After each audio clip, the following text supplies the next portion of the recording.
We are forlorn like children, and experienced like old men. We are crude and sorrowful and superficial. I believe we are lost. The first bomb, the first explosion, burst in our hearts. While they continued to write and talk, we saw the wounded and dying. While they taught that duty to one's country is the greatest thing, we already knew that death throes are stronger.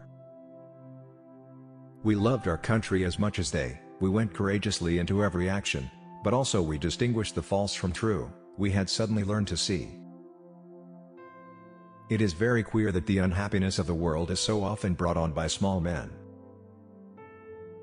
The war has ruined us for everything. For us lads of 18, they ought to have been mediators and guides to the world of maturity, the world of work, of duty, of culture, of progress, to the future.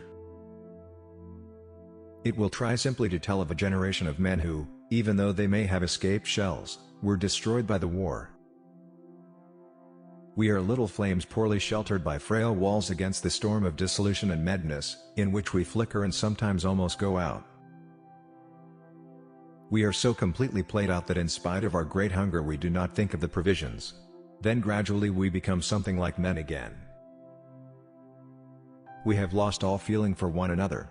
We can hardly control ourselves when our glance lights on the form of some other man. We are insensible, dead men, who through some trick, some dreadful magic, are still able to run and to kill. How senseless is everything that can ever be written, done, or thought, when such things are possible.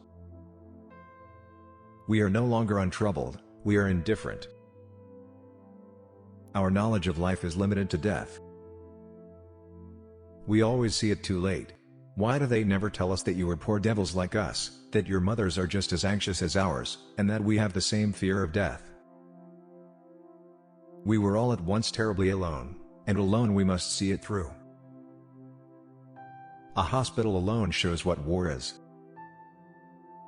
It's all rot that they put in the war news about the good humor of the troops. We are in a good humor because otherwise we should go to pieces. A word of command has made these silent figures our enemies. A word of command might transform them into our friends. They are too grievous for us to be able to reflect on them at once. If we did that, we should have been destroyed long ago.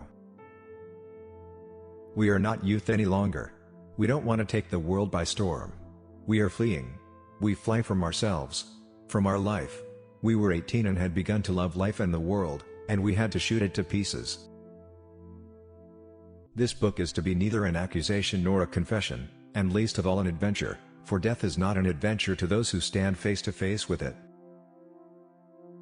My heart beats fast. This is the aim, the great, the sole aim, that I have thought of in the trenches, that I have looked for as the only possibility of existence after this annihilation of all human feeling.